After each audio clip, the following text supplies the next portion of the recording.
All right, welcome to this explainer. If you've been opening your mail lately and feeling that instant knot in your stomach when looking at your utility costs, you absolutely aren't alone. Managing these bills, especially during extreme weather, can be incredibly overwhelming. But today, we're going to explore exactly how to take back some control. We hear it all the time. Struggling with high electric bills in Georgia?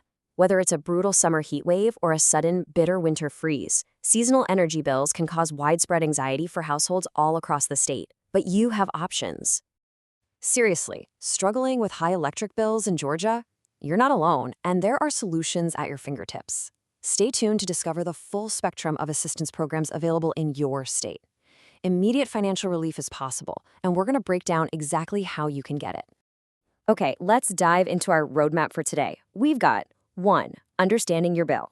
2. State and utility programs. 3. Federal assistance options. 4. Local community resources. 5. Negotiating payment options. And we'll wrap up with 6. Energy efficiency tips. Section 1. Understanding your bill. Before we can lower your bill, we have to know exactly how it's built. It's kind of like a giant puzzle. You're essentially paying for two main things: fixed service charges, which just cover the basic infrastructure to get the power to your house, and energy charges, which is the actual electricity you consume, measured in kilowatt hours. When an Arctic chill hits, your heating needs can literally double, driving those energy charges through the roof. And hey, if you're on a budget billing plan, keep an eye out for the settle-up month. If you used more power than your rolling 12-month average accounted for, your utility company is going to hit you with a balance to settle the books once a year. It's also absolutely crucial to know who you're dealing with. In Georgia, we basically have two main types of providers. On one side, we have investor-owned utilities, mainly Georgia Power, which operates on a for-profit model regulated by the Public Service Commission. On the other side, we have electric membership corporations, or EMCs, like Central Georgia, Sani, and Walton EMC. Now, these are customer-owned, nonprofit cooperatives. This distinction is a huge deal because your specific rate structures and the assistance programs you qualify for will vary heavily depending on which type of provider you actually have. Section 2. State and utility programs. Well, here's a number you're going to want to remember for sure: $33.50. Georgia Power offers an income-qualified discount that can knock up to $33.50 off your bill every single month.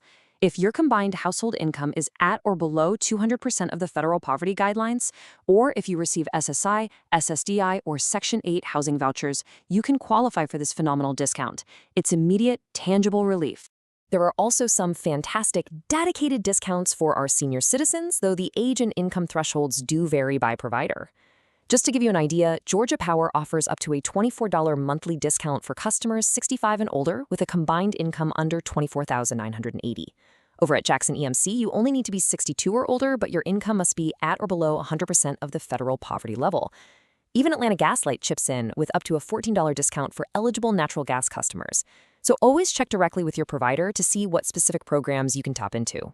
Section 3. Federal assistance options. If those utility discounts aren't quite enough to bridge the gap, it's time to look at the most substantial safety net out there: federal programs administered locally, right here in Georgia. Now, what's really incredible about the Low-Income Home Energy Assistance Program, or LIHEAP, is how accessible it actually is. Unlike a lot of other public benefit programs, LIHEAP in Georgia has absolutely zero asset limits. No way, right? They don't even look at your savings. They rely solely on these income limits, which are capped at 60% of the state median income. To put that into perspective, for a family of four, that's a gross pre-tax income of $6,407 a month. If you fall under these limits, you could receive hundreds of dollars in direct energy bill payments. So how do you actually get this? Well, securing LIHEAP funds requires just a bit of structural planning, mostly because funds are distributed strictly on a first-come, first-served basis. First, you need to gather your documents: proof of income, ID, social security numbers, and your latest energy bill. Second, reach out to your local community action agency. They're the folks who administer this locally. And finally, mark your calendars. Applications generally open on the first workday of December for seniors 65 and older and the medically homebound, and then in January for the general public. Section 4. Local community resources. Sometimes federal funds run out, or maybe you just barely miss that income cutoff. That's exactly when we pivot to our local community safety nets for immediate stopgap help. Georgia actually has some incredible independent resources. HEAT is the oldest statewide fuel fund and can provide up to $350 in emergency assistance, totally regardless of whether you heat with electricity, natural gas, or propane. Then there's Project Share, run by the Salvation Army. This is where things get really amazing. Utility customers donate to this, and Georgia Power actually matches customer donations at a staggering 150%. St. Vincent de Paul also provides direct crisis services, and HopeWorks specifically targets seniors 60 and older with emergency furnace repairs and efficiency upgrades. Section 5. Negotiating payment options. Let's talk about negotiating your bill if you find yourself staring at a past due notice right now. Okay, rule number 1. Literally do not ignore the bill. I know it's stressful, but a simple phone call goes a very long way to prevent disconnection. When you call, ask directly for a payment arrangement or an extension. If the utility can't accommodate you, ask if they work with third-party apps.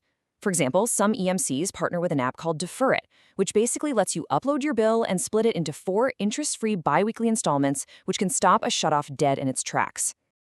Going forward, it's absolutely crucial to choose a billing structure that actually works for your cash flow. Levelized billing smooths out those wild seasonal spikes into a flat, predictable monthly rate, but it usually requires a strong payment history to get enrolled. Then there's prepay billing, which is offered by cooperatives like Sani EMC. You just pay for electricity as you use it, with no deposits or late fees. But listen closely. Be warned. If your prepay balance hits exactly $0, your electricity will be disconnected automatically by the system, without any of the standard administrative grace periods. Section 6. Energy efficiency tips. Here is how we can lower future bills so they stay manageable permanently. Adopting some really simple, low-cost behavioral habits can dramatically change your monthly output. Adding basic weather stripping and just opening your south-facing blinds on sunny winter days uses solar heat totally to your advantage. But the biggest trick? Lowering your thermostat. For every single degree you drop it during the winter, you can save 3 to 5% in heating costs. Also, if you've got an old, inefficient secondary fridge buzzing away in the garage, Georgia Power has a refrigerator recycling program that'll haul it away for free, and they'll even give you a $35 payout. And this brilliantly illustrates the real power of these assistance programs. It's not just about paying the bill today, it's about fixing the house for tomorrow. The Georgia Power Ease program and the statewide Weatherization Assistance Program offer completely free home energy upgrades. Seriously, if you're eligible, they will come in, do an audit, add insulation, seal your air ducts, and even service your HVAC system, completely free of charge. This is a real game changer in how you permanently lower an energy burden. Before we wrap up, I do need to share a quick disclaimer. This explainer provides general information and is not a substitute for professional advice. Viewers should consult with local programs and experts for specific assistance. Always reach out directly to your local community action agency or utility provider to verify their current rates, income thresholds, and your personal eligibility. So I leave you with this final important thought. Which assistance program will you reach out to first to start lowering your electric bill today? The solutions are out there, from a $33 discount to complete home weatherization. Take that first step and make that phone call. Thank you so much for joining me on this explainer, Focus Learners. Stay warm, stay empowered, and I'll catch you next time.